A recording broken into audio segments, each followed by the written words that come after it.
welcome you all in my YouTube channel. Today in this video we are going to discuss about new rules for passport. Friends, जैसा कि आपको पता ही है कि अगर आप किसी भी पर्पस के लिए किसी भी कंट्री में ट्रेवल करना चाहते हैं तो इसके लिए आपके पास एक पासपोर्ट होना जरूरी है। विदाउट पासपोर्ट आप किसी भी कंट्री में ट्रेवल नहीं कर सकते। अगर आप पहले के टाइम में पासपोर्ट के लिए अप्लाई करते थे तो आप सिंपली क्या करते थे, passportindia.gov.in साइट पर विजिट करते थे, अपनी एक अपॉइंटमेंट डेट और टाइम बुक करते थे और उसी सेम अपॉइंटमेंट डेट और टाइम पर आप पासपोर्ट सेवा केंद्र विजिट करते थे।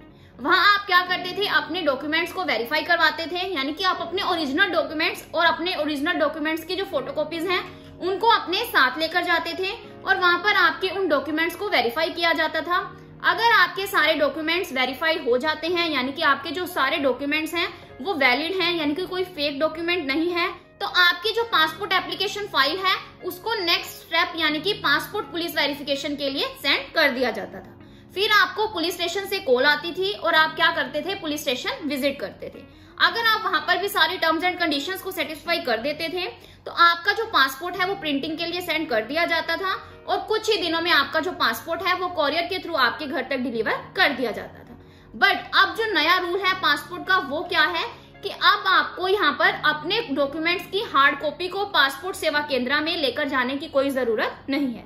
यानी कि बाकी का जो प्रोसेस है वो तो सारा सेम ही है। आपने क्या करना है, passportindia.gov.in साइट पर विजिट करना है, अपनी अपॉइंटमेंट डेट सिलेक्ट करनी है और उसी सेम अपॉइंटमेंट डेट और टाइम पर आपने पासपोर्ट सेवा केंद्र विजिट करना है। बस आपको यहाँ पर जो नया रूल आया है उसमें क्या है कि आपको अपने डॉक्यूमेंट्स की हार्ड कॉपी अपने साथ लेकर जाने की कोई जरूरत नहीं है। अब इंडियन गवर्नमेंट की तरफ से यहाँ पर आपको डिजी लॉकर की फैसिलिटी दे दी गई है। डिजी लॉकर क्या है, जिसमें आप अपने डॉक्यूमेंट्स को इलेक्ट्रॉनिकली सेव कर सकते हैं।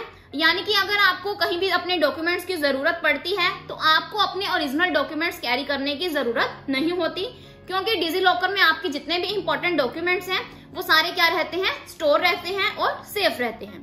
तो अब बात आती है कि डिजी लॉकर में आप अपने कौन कौन से डॉक्यूमेंट स्टोर करके रख सकते हैं। तो डिजी लॉकर में आप अपने सारे इंपॉर्टेंट डॉक्यूमेंट्स जैसा कि आपका Aadhaar card, voter ID card, PAN card और आपके जितने भी एजुकेशनल सर्टिफिकेट्स हैं आप उनको स्टोर करके रख सकते हैं। तो अब अगर हम इसके एडवांटेजेस और डिसएडवांटेजेस की बात करें तो डिजी लॉकर का मेन एडवांटेज क्या है कि आप अगर कहीं भी ट्रैवल करते हैं, कहीं भी आप जाते हैं तो आपको अपने डॉक्यूमेंट साथ में लेकर जाने की कोई जरूरत नहीं होती, क्योंकि आपके जितने भी डॉक्यूमेंट्स हैं वो डिजी लॉकर में क्या है, स्टोर हैं। अगर आपको उन डॉक्यूमेंट्स की जरूरत पड़ती है तो आप डिजी लॉकर के थ्रू अपलोड कर सकते हैं, यानी कि आपको अपने डॉक्यूमेंट्स की हार्ड कॉपी अपने साथ लेकर जाने की कोई जरूरत नहीं होती। तो अगर हम डिजी लॉकर के डिसएडवांटेजेस की बात करें तो इसे वही यूज कर सकता है जिसके पास क्या है, आधार कार्ड है। नेक्स्ट, उसका जो आधार कार्ड है वो उसके रजिस्टर्ड मोबाइल नंबर से क्या होना चाहिए, लिंक होना चाहिए, तभी आप डिजी लॉकर का यूज कर सकते हैं। तो डिजी लॉकर का जो यूज है वो डे बाय डे क्या हो रहा है, इंक्रीज हो रहा है।